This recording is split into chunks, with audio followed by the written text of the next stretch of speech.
আজি অসম সন্তান ৰিয়ান পৰাগৰ নেতৃত্বত ৰাজস্থান ৰয়েলছৰ প্ৰথমখন খেল আছিল IPL 2025-ৰ আৰু খেলখন আছিল SRHৰ বিৰুদ্ধে SRHৰ হোম গ্ৰাউণ্ডত ছানৰাইজাৰ্ছ হায়দৰাবাদৰ হোম গ্ৰাউণ্ডত।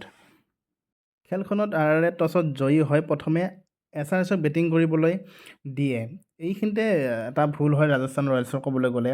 ৰিয়ান পৰাগৰ মই ভুল বুলি ক'ব নাযাওঁ, কাৰণ ৰিয়ান পৰাগৰ যদিও নেতৃত্ব দিছে ৰিয়ান পৰাগে ৰাজস্থান ৰয়েলছৰ, কিন্তু ইয়াত হয়তো টিম মেনেজমেণ্ট কোচৰো এইটো নিৰ্দেশ হ'ব পাৰে, কাৰণ SRHৰ গ্ৰাউণ্ডত টছত জয়ী হয় আচলতে প্ৰথমতে বেটিং কৰিব লাগিছিলে মোৰ মতে, কিন্তু বেটিং নকৰি ৰাজস্থান ৰয়েলছে প্ৰথমতে বলিং কৰিছে আৰু চেছ কৰাৰ ইচ্ছা কৰিলে, কিন্তু তাতে ভুলটো হ'ল যেন পাওঁ, কাৰণ সেইখন হৈছে হাই স্ক'ৰিং গ্ৰাউণ্ড। SRHৰ যিখন গ্ৰাউণ্ড সেইখন হাই স্ক'ৰিং গ্ৰাউণ্ড হয়।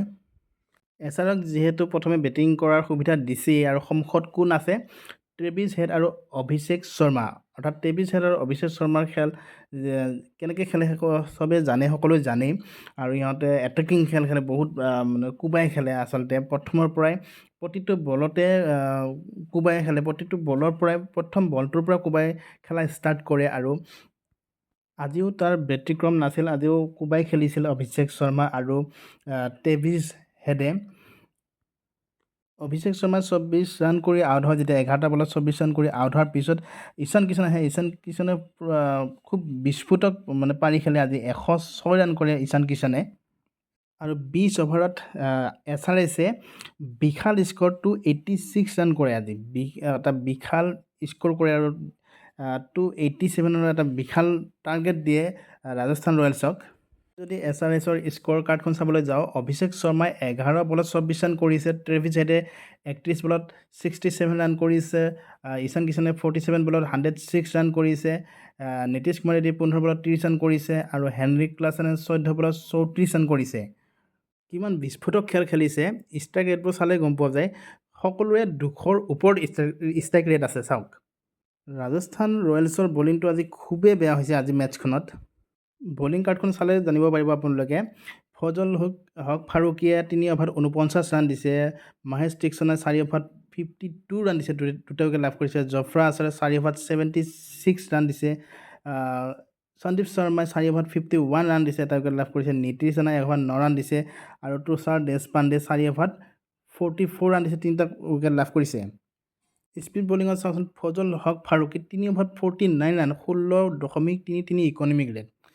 কি বলিং কৰিছে এইবোৰ, আৰু মহেশ তীক্ষ্ণে 4 অভাৰত 52 ৰান, দুটা উইকেট বাৰু লাভ কৰিছে তেওঁ, কিন্তু জফ্ৰা আৰ্চাৰক চাওকচোন, জফ্ৰা আৰ্চাৰে 4 অভাৰত 76 ৰান দিছে। এইটো কেনেধৰণৰ বলিং কৰিছে জফ্ৰা আৰ্চাৰে। 4 অভাৰ 76 ৰান, 19 ৰান ইকনমি, এটা অভাৰত 19 ৰানকৈ দিছে 4 অভাৰত।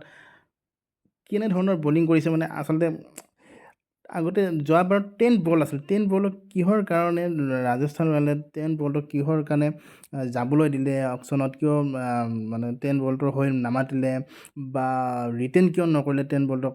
ইমান ভাল বলাৰ এজনৰ ঠাইত জফ্ৰা আৰ্চাৰক আনিলে। জফ্ৰা আৰ্চাৰে ইয়াৰ আগতেও জফ্ৰা আৰ্চাৰে চেম্পিয়নছ ট্ৰফিত হওক বা আগতেও ভাৰতৰ লগত খেলিছে, ক'তোৱে ফৰ্ম দেখা যোৱা নাই জফ্ৰা আৰ্চাৰক।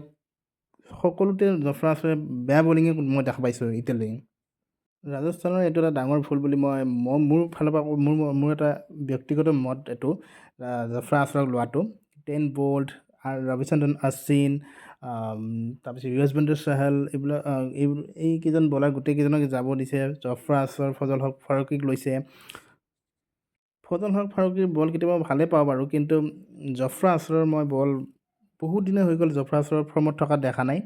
আগতে ভাল আছিলে, বহুত আগতে ভাল আছিলে, কিন্তু এতিয়া জফ্ৰা আৰ্চাৰৰ ফৰ্মত থকা দেখা নাই। জফ্ৰা আৰ্চাৰৰ একচুৱেলি 10 বলতে ভাল আছিলে জফ্ৰা আৰ্চাৰতকৈ বহুত। মই ভাবোঁ ৰাজস্থানৰ ওচৰত এইটো ভুল সিদ্ধান্ত হ'ল, মোৰ এইটো মত একচুৱেলি।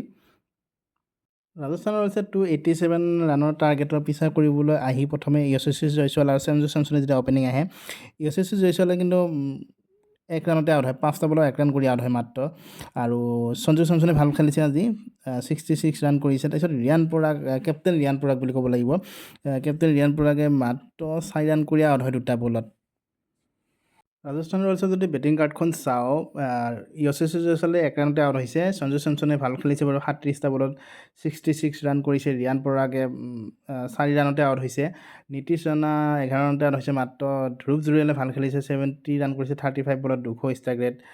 চিমৰন হেটমেৰেও ভালেই খেলিছে বাৰু, 42 ৰান কৰিছে 23টা বলত। কিন্তু ইমানেই বিগ টাৰ্গেট আছিল যে জিকাবলৈ সক্ষম নহ'ল ৰাজস্থান ৰয়েলছক। ধ্ৰুৱ জুৰেল বা সঞ্জু চেমছন, চিমৰন হেটমেৰে ভাল খেলাৰ পিছতো জিকাবলৈ সক্ষম নহ'ল ৰাজস্থান ৰয়েলছক, কাৰণ টাৰ্গেট বহুত এটা বিগ আছিল, ডাঙৰ বিশাল আছিল। 20 অভাৰত 242 ৰান কৰিলে ৰাজস্থান ৰয়েলছে, আৰু 44 ৰানত ৰাজস্থান ৰয়েলছ এই খেলখনত হাৰিব লগা হ'ল। ৰিয়ান পৰাগৰ কাৰণে এটা ধুনীয়া সুবিধা আছিল আজি খেলখনত এটা ভাল স্ক'ৰ কৰাৰ, কাৰণ এটা আউট হৈ যোৱাৰ পিছতে ৰিয়ান পৰাগে আহিছিলে বেটিং কৰিবলৈ, 1 ডাউনতে বেটিং কৰিবলৈ আহিছিলে, আৰু ধুনীয়া এটা সুবিধা আছিলে, ধুনীয়া প্লেটফৰ্ম এটা আছিলে যে ভাল স্ক'ৰ কৰক, খেলখন জিকক হাৰৰ পিছৰ কথা, কিন্তু ভাল এটা স্ক'ৰ কৰক আৰু জিকাবও পাৰিলে হয় যদি ভাল খেলিলে হয়, কাৰণ SRHও তেনেকৈ খেলিছিলে আৰু তেনেকৈ 82, 86 ৰান কৰিছিলে।